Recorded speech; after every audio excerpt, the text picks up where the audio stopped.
باللہ من الشیطان الرجیم بسم اللہ الرحمن الرحیم اومن کان میتا فاحییناہ وجعلنا لہ نورا یمشی بہ فی الناس کمن مثلہ فی الظلمات لیس بخارج منہا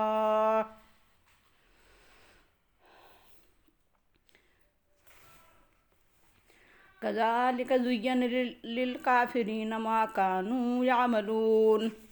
وکذالک جعلنا فی کل قریۃ اکابر مجرمیہا لیمکروا فیہا وما یمکرون الا بانفسہم وما یشعرون وَإِذَا جَاءَتْهُمْ آیَةٌ قَالُوا لَن نُؤْمِنَ حَتَّى نُؤْتَىٰ مِثْلَ مَا أُوتِیَ رُسُلُ اللَّهِ اللَّهُ أَعْلَمُ حَيْثُ يَجْعَلُ رِسَالَتَهُ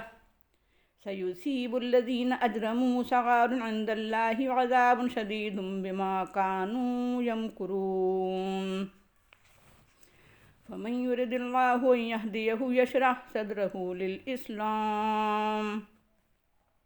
ومن يريد أن يضله يجعل صدره ضيقا حرجا كأنما يصعد في السماء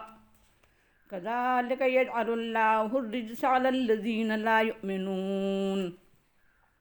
وهذا صراط ربك مستقيما قد فصلنا الآيات لقوم يذكرون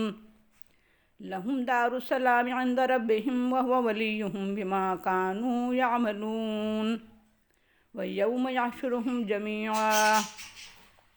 يَا مَعْشَرَ الْجِنِّ قَدِ اسْتَكْثَرْتُم مِّنَ الْإِنسِ وَقَالَ أَوْلِيَاؤُهُم مِّنَ الْإِنسِ رَبَّنَا اسْتَمْتَعَ بَعْضُنَا بِبَعْضٍ وَبَلَغْنَا أَجَلَنَا الَّذِي أَجَّلْتَ لَنَا قَالَ النَّارُ مَثْوَاكُمْ خَالِدِينَ فِيهَا إِلَّا مَا شَاءَ اللَّهُ إِنَّ رَبَّكُمْ حَكِيمٌ عَلِيمٌ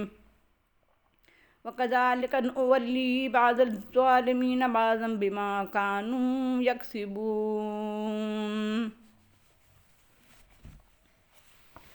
آیا وہ شخص جو مردہ تھا تو ہم نے اس کو زندگی بخشی اور اس کو ایک نور عطا کیا جس کے ذریعے وہ لوگوں میں چلتا پھرتا ہے۔ وہ شخص کی طرح ہو سکتا ہے جو اندھیاریوں میں بھٹک رہا ہے اور ان سے نکل نہیں سکتا۔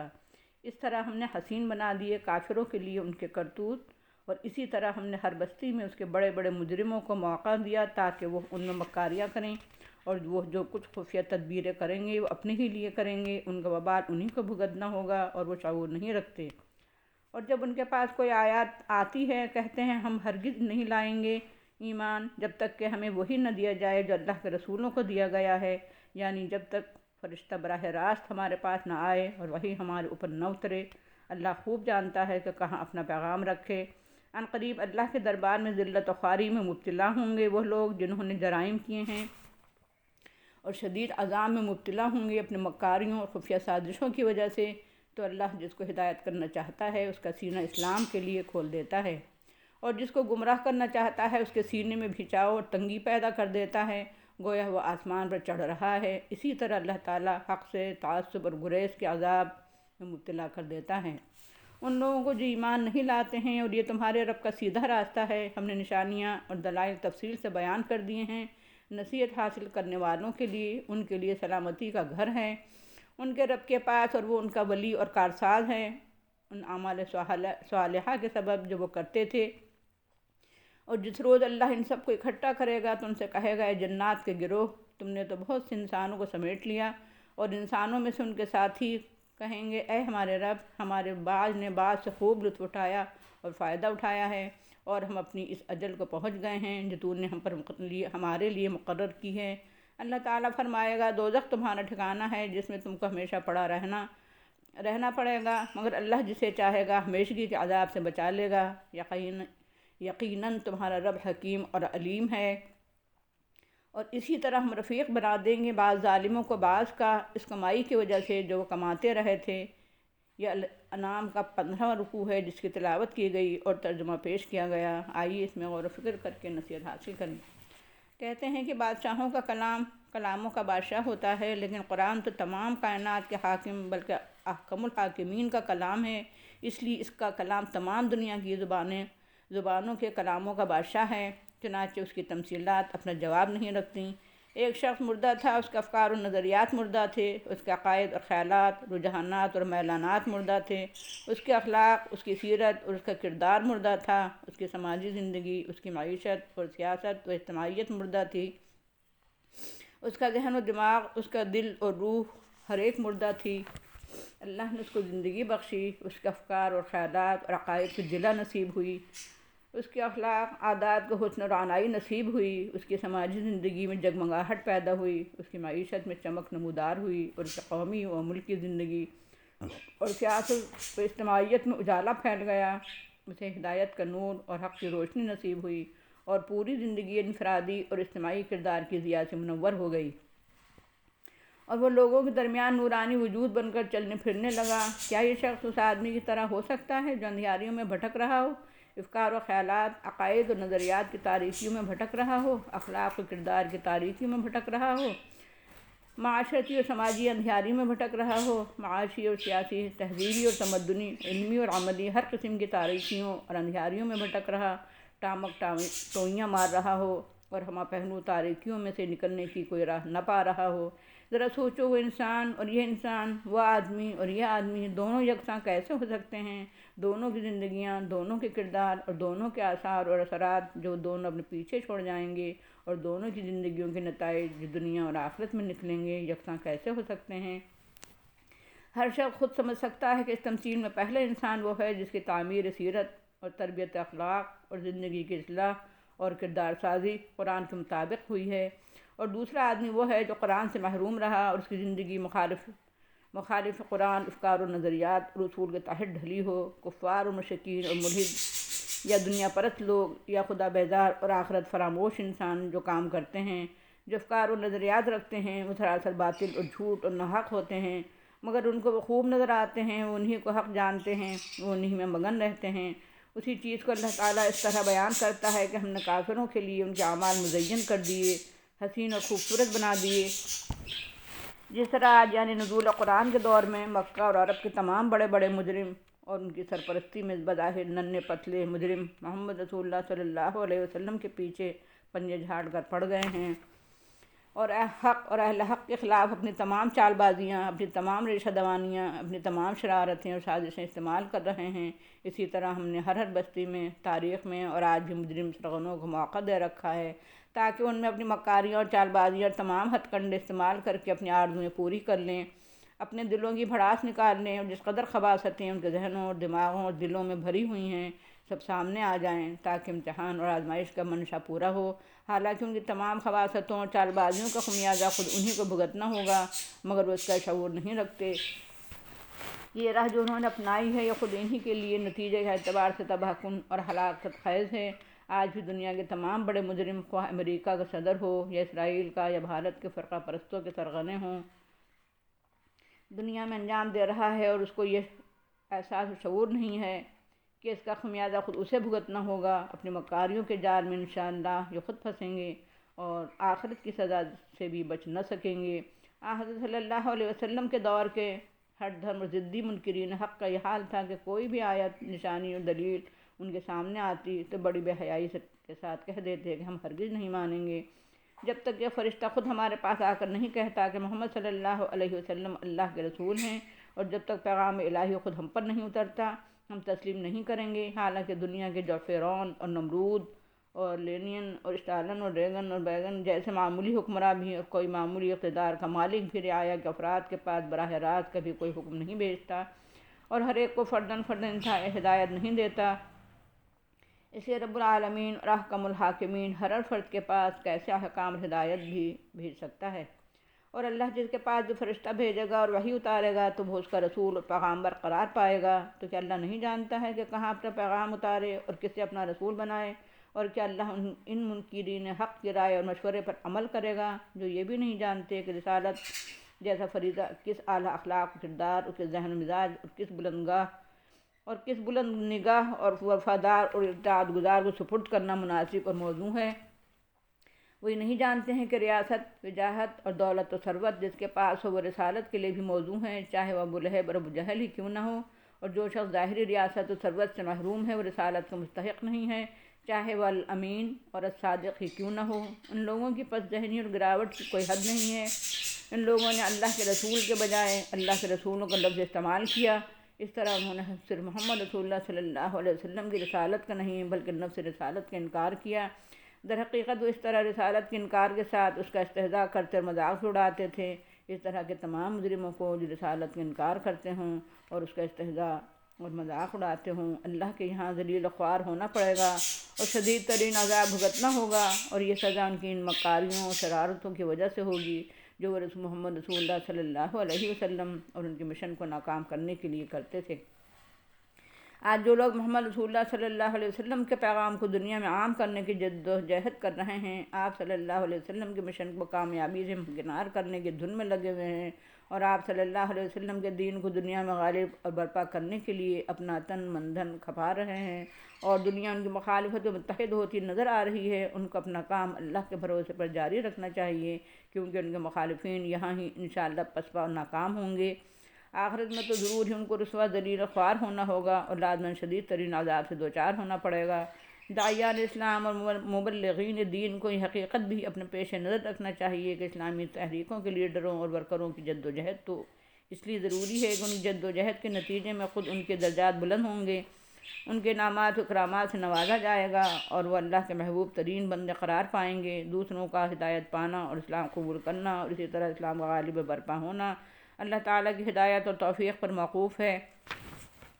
وہ جس کو ہدایت دینا چاہتا ہے اس کا سینہ اسلام کی حقانیت کے لیے کھول دیتا ہے، اور جسے گمراہ کرنا چاہتا ہے اس کا سینہ اسلام کے لیے بھینچ لیتا ہے۔ اسلام کی طرف آنا اس کے لیے اس قدر دشوار ہوتا ہے جیسا آسمان پر چڑھنا۔ غرض کہ جو لوگ ایمان نہیں لاتے، اللہ تعالیٰ ان کو حق اور اہل حق سے بغض و حسد، کینہ کپٹ، تعصب و نفرت اور حق سے دوری کے عذاب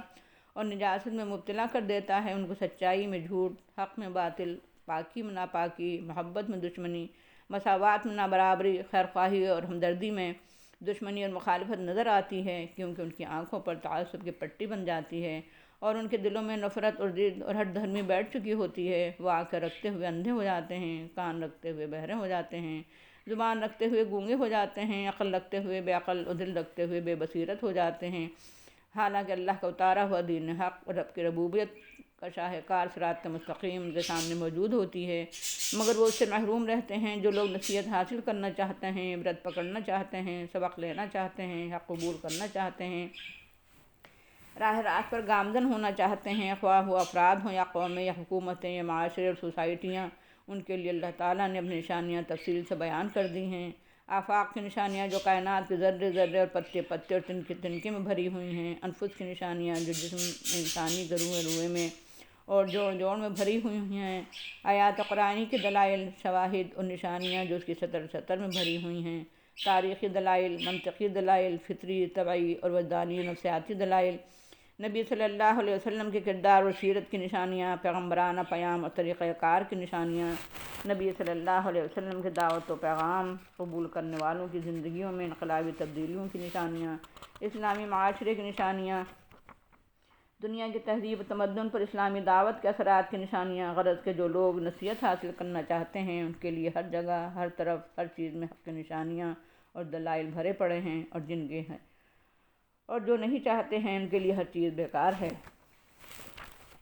جو لوگ ایمان لے آئیں اور اعمال صالحہ اختیار کر لیں اور صراط مستقیم پر گامزن ہو جائیں، ان کے لیے ان کے رب کے پاس سلامتی کا گھر ہے، امن و امان کا گھر ہے، جہاں دنیا کا کوئی ظالم ان کے امن و امان کو غارت نہیں کر سکے گا، جہاں کوئی اڈوانی اور بال ٹھاکرے، کوئی اسرائیل اور امریکہ اپنی دہشت گردی سے ان کی جان، مال یا آبرو کی سلامتی نہیں چھین سکے گا، اور جہاں اہل جنت کا رب ہی ان کا ولی، سرپرست، کفیل اور کارساز، معاون اور مددگار ہوگا۔ دنیا میں جن و انس کے شیطانوں میں گٹھ جوڑ ہے اور انسانوں میں بھی تمام شیطانی طاقتیں اسلام اور اہل اسلام کے مقابلے میں متحد رہیں۔ دنیا میں کمیونزم اور سوشلزم کے علمبردار، ہندو مت، سکھ مت اور جین مت، بدھ مت کے علمبردار، لادینیت اور سیکولرازم کے علمبردار، کیپٹلزم اور ڈیموکریسی کے علمبردار، نیشنلزم اور لبرلزم کے علمبردار، عیسائیت، یہودیت کا علمبردار، قوم پرستی اور وطن پرستی کا علمبردار، غرض اسلام کے علاوہ جس قدر مذہب، مت، دھرم اور ازم ہیں، ان سب کا علمبردار اور پیرو اسلام کے مقابلے میں ایک ہیں۔ اور اباً قریب وہ زمانہ آ رہا ہے جب دنیا میں صرف دو پارٹیاں رہ جائیں گی، ایک حزب اللہ اور دوسری حزب الشیطان۔ اور وہ کشمکش حق و باطل جو ازل سے چلی آ رہی ہے اپنی پوری شدت سے برپا ہوگی۔ خوش نصیب ہوں گے جو وہ اپنا وزن حق کے پلڑے میں ڈالیں گے، اور بد نصیب ہوں گے وہ جو اپنا وزن باطل کے پلڑے میں ڈالیں گے۔ غرض کہ اللہ تعالیٰ شیطانی طاقتوں کو اکٹھا کرے گا اور جنات میں سے شیطانوں سے کہے گا، اے جنات کے گروہ، تم نے تو بہت سے انسانوں کا شکار کر لیا۔ اس پر جنات تو خاموش رہیں گے، مگر ان کے چیلے اور رفیق جو انسانوں میں ہیں وہ بولیں گے، اے رب، ہم نے آپس میں ایک دوسرے سے خوب استفادہ کیا، لطف اٹھایا اور نفع اندوزی کی، اور اب تو ہم اس اجل کو پہنچ گئے ہیں جو اے ہمارے رب تو نے ہمارے لیے مقرر کر دی تھی۔ اللہ تعالیٰ فرمائے گا، اگر ایسا ہے تو ٹھیک ہے، تمہارا سب کا ٹھکانہ بھی ایک ہی آگ کا بھرا ہوا اللہ اور شعلوں سے معمور جہنم تمہارا ٹھکانہ ہے، جس میں تم ہمیشہ ہمیشہ رہو گے۔ البتہ اللہ جسے چاہے گا وہ اسے جہنم سے یا اس میں ہمیشگی کے عذاب سے بچا لے گا۔ یہ اس کی شان ربوبیت کا اظہار ہوگا کہ اپنی حکمت کے تحت اور اپنے علم کے مطابق انصاف کے تقاضوں کو ملحوظ رکھتے ہوئے جسے چاہے گا بخش دے گا، معاف کر دے گا، چھوڑ دے گا، مگر وہ اعلان کر چکا ہے کہ شرک کرنے والوں کو نہیں بخشے گا۔ جس طرح ہم یہاں دنیا میں تمام شیطانی طاقتوں کا گٹھ جوڑ ہے، وہ سب مل کر حق اور اہل حق کی مخالفت میں ایک جان اور ایک جسم ہو جاتے ہیں، اسی طرح جہنم میں بھی اللہ تعالیٰ ان کو ایک دوسرے کے ساتھ نتھی کر دے گا اور ان کو ایک دوسرے کا ولی، سرپرست اور رفیق بنا دے گا، اور اسی رشتے اور تعلق سے سب کو اکٹھا عذاب دے گا، کیونکہ ان سب کے کرتوت بھی تو یکساں تھے۔ یا دنیا ہی میں اللہ تعالیٰ بعض ظالموں کے ظلم و ستم سے عام بندگان خدا کو چھٹکارا دلانے کے لیے دوسرے ظالموں کو ان پر مسلط کر دیتا ہے۔ اس طرح نولی کا لفظ نسلطوں کے مفہوم میں لینا ہوگا۔ یہ تھا سورہ الانعام کا 15واں رکوع، جس کی توضیح کی گئی اور آج کے حالات پر منطبق کر کے اسے سمجھنے کا اہتمام کیا گیا۔ آئیے اس کے پوائنٹس بھی نوٹ کر لیں تاکہ ذہن نشین کرنا آسان ہو جائے۔ جو لوگ حق اور سچائی یعنی دین اسلام سے محروم ہیں وہ مردہ ہیں۔ جو لوگ ایمان لے آتے ہیں اور اعمال صالحہ اختیار کر لیتے ہیں وہ زندگی سے ہمکنار ہو جاتے ہیں۔ قرآن تعلیم، دعوت اور رسول ایک نور ہیں جس کی روشنی میں آ کر آدمی عملاً لوگوں کے درمیان پر نور زندگی گزارنے لگتا ہے اور اپنے قول، عمل اور کردار سے دوسروں کی روشنی میں لانے کی کوشش کرنے لگتا ہے، کیونکہ چراغ پیمانے کے نیچے چھپا کر رکھنے کی چیز نہیں ہے۔ اسلام اور پیغمبران دین کے علاوہ تمام نظریے و نظام، خواہ وہ مذاہب ہوں یا ہوں، ظلمات اور اندھیاریوں کی حیثیت رکھتے ہیں جن میں انسان زندگی بھر بھٹکتا رہتا ہے اور نکلنے کی راہ نہیں پاتا ہے، کیونکہ نکلنے کی راہ تو صرف ایک ہی ہے کہ ان تاریکیوں کو چھوڑے اور نور حق سے اپنی فکر و نظر اور عملی زندگی کو جگمگائے۔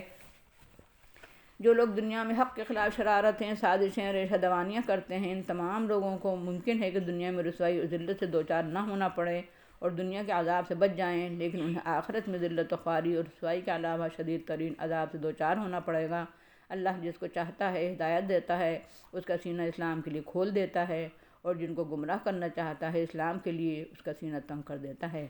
محمد رسول اللہ صلی اللہ علیہ وسلم اور قرآن مجید کی تعلیم اور دعوت ہی اللہ کی صراط مستقیم ہے۔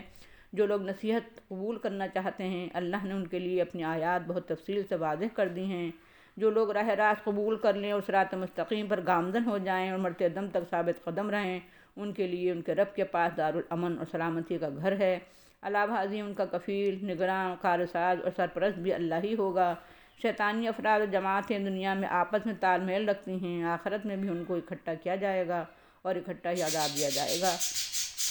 اچھوں کا اچھا بدلہ ان کے اچھے کاموں، اچھی زندگی اور اچھے کردار کی وجہ سے ملے گا، بروں کو برا بدلہ ان کے برے کاموں، بری زندگی اور برے کردار کی وجہ سے ملے گا۔ وآخر دعوانا الحمدللہ رب العالمین۔ السلام علیکم ورحمۃ اللہ وبرکاتہ۔